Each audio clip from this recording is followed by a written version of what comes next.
Welcome to The Explainer. Okay, let's just dive right in today. We are going to decode one of the most famous figures in all of human history, and we're going to do it using actual ancient cultural context. Look, we can't just judge him through our modern 21st century lens. That doesn't really work. Instead, we're going deep into the ancient social structures, the crazy legal loopholes, and the harsh geographical realities of his world to figure out what was really going on. So let me ask you something right off the bat. How do you deal with the confusing, or, let's be honest, kind of problematic stories of revered ancient figures like Abraham? Because let's face it, when you actually dig into the historical source material, there are moments that are, well, far from stellar. We're going to tackle one of those massive controversies head-on today. But hey, before we get to the scandal, we need to set the historical stage. To truly understand the man, we really have to look at the map. Abraham's physical journey started way over in Ur, moved way up north to Haran, and then went right down the central ridge route of Canaan. Following that path, he stopped at places like Shechem, Bethel, and eventually hit the dusty, arid margins of the Negev. And this geographic context is absolutely crucial. Why? Because it grounds these mythic, larger-than-life events in gritty historical reality. He was a real guy moving through actual unforgiving terrain, trying to secure water rights, and navigating incredibly complex regional geopolitics. Now, we are dealing with the foundational patriarchs and matriarchs of the biblical narrative. The traditional line starts right here with Abraham and his wife Sarah. They're literally the initial figures in a massive generational story that moves down through Isaac and Rebekah and then onto Jacob and Leah. But the whole shebang begins with Abraham and Sarah and a very, very specific set of promises that were made to them. Okay, to decode this history, we first need to understand a specific Hebrew word, berit. This word defines the incredibly strict legal covenants that basically ruled the ancient world. You have to understand, a covenant back then wasn't just some casual promise or a handshake. It was a fiercely legally binding agreement between two parties that established a formal relationship. It carried intense, unbreakable obligations, and it was backed up by serious sanctions. We're talking huge rewards for compliance and, honestly, terrifying punishments if you broke it. Zooming out to the broader cultural context, these covenants mirrored what historians call suzerainty treaties. These were formal treaties between a super-powerful overlord, the suzerain, and a lesser vassal. And what's absolutely crucial to note here is that these treaties almost always revolved around major land grants. Kind of sounds familiar, right? The overlord sets the rules, and if the vassal obeys, boom, they get the land and military protection. But if they rebel, total destruction. Now here's where it gets wild. The actual process for making these treaties was incredibly graphic. In the ancient Near East, covenants were not just made, they were cut. Literally, the vassal taking the oath would have to walk right through a path of slaughtered, cut-up animals. It was this visceral, bloody way of acting out the oath. Basically, you were saying to the overlord, hey, may this violently gruesome end happen to me if I dare break the terms of our agreement. It was a deadly serious pledge of allegiance. Which brings us to a massive plot twist in the source material of Genesis 15. When the time finally comes for God and Abraham to formalize their covenant using this exact bloody ancient ritual, Abraham falls into a deep, dark sleep. So, wait a minute. If Abraham is the vassal and he's completely out cold, who on earth is walking between the cut-up animals to take the blood oath?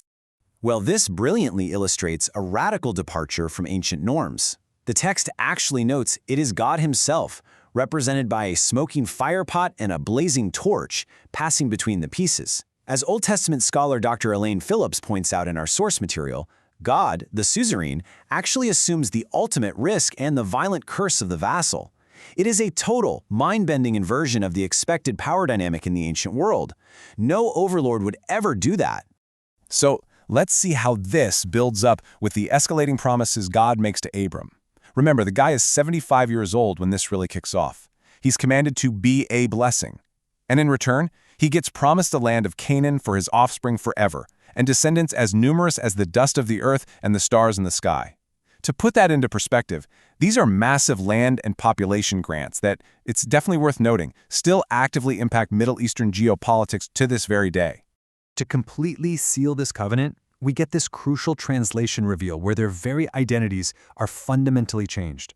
Avram, which means exalted father, becomes Avraham, meaning father of many. And Sarai, a variant of princess, becomes Sarah, meaning princess. Now, in the ancient world, names were destiny. This wasn't just a clever rebrand for them. It was a total, sweeping shift in their legal and spiritual status to reflect these massive promises. The really crucial point here is the sheer audacity and faith it took to own this new identity. Just imagine the contrast for a second. On one hand, you've got a 100-year-old, entirely childless man. Then one morning, he walks out of his tent and suddenly demands that everyone start calling him the father of a multitude. Can you imagine? The potential for public ridicule is just immense. It really highlights that his faith wasn't just some warm, internal feeling. It was a very public, incredibly risky declaration. And the narrative totally embraces that absurdity. When the promised son finally arrives, after 25 long years of waiting, they name him Yitzhak, or Isaac. And in Hebrew, this word sounds exactly like a sharp, derisive laugh. It permanently echoes the incredulous, "yeah, right," laughter of his parents when they first heard the prophecy. It's this enduring, almost playful reminder of how utterly impossible the situation seemed at the time. But hey, faith is rarely a straight line, which brings us to arguably the most controversial moment of Abraham's entire life. A brutal famine drives Abram down to Egypt, and to protect himself, he tells Sarai to say she's a sister, seemingly just handing his wife over to Pharaoh to save his own skin. It's a really jarring moment. It makes readers deeply uncomfortable and completely challenges his status as this great moral hero. So let's pit the traditional view of this event against a super fascinating recontextualization by scholar Gordon Hugenberger. Now, the traditional view says Abram had a serious moral lapse, acted like a complete coward, and jeopardized his wife. But Hugenberger argues, wait a minute, Abram wasn't being cowardly at all. He was actually utilizing a highly specific ancient legal custom to protect their marriage. Okay, let's look at the evidence for this. First off, Hugenberger points out some pretty glaring flaws in the traditional reading. Think about it. God punishes Pharaoh and later King Abimelech with plagues, not Abraham. If Abraham was the primary wrongdoer here, why does he completely escape punishment? Second, biblical texts continually affirm Abraham as a man of moral rectitude. Third, the ancient Near Eastern shame and honor culture absolutely forbade a man from just giving his wife away. He would have been a total social pariah. And finally, New Testament figures actually praise Sarah's obedience in this exact context. The whole coward narrative, it just doesn't quite fit. To unlock what's really happening, we have to look closely at Sarah. Her name literally means princess. And in the ancient Near East, kings didn't just build empires through bloody conquest. They built them through strategic, calculated marriages to wealthy, high-status women. Sarah, coming from a family of real substance, would have been a massive high-value target. A local king or a pharaoh would have a huge financial and political incentive to just assassinate her husband and take her for his own empire. So, to decode this mystery and actually survive, Hugenberger points to a documented Hurrian legal custom. Here's how it worked. First, a husband legally adopts his wife as his sister. Because of this new legal status, any future suitor doesn't pay a dowry to the brother. The brother gets zero financial gain from a marriage. And because there's no financial gain, rulers suddenly have absolutely no financial incentive to kill the husband to take the wife. It is a brilliant legal loophole designed specifically to block dowry hunters and keep the couple alive and together. Abraham wasn't selling her out at all, he was legally shielding her. So, why did it all go wrong? Well, the Hebrew text suggests Pharaoh and Abimelech didn't care one bit about the local legal loopholes. They didn't politely ask for permission to court a sister, they just violently abducted her. Abraham's legal shield failed simply because these specific rulers were incredibly corrupt and completely ignored the cultural rules. And you know what? This perfectly explains why God stepped in to punish the rulers with plagues and not Abraham.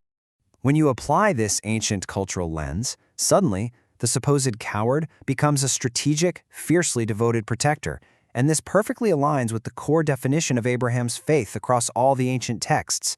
It's famously summarized in Romans 4:21, being fully persuaded that God had the power to do what he had promised.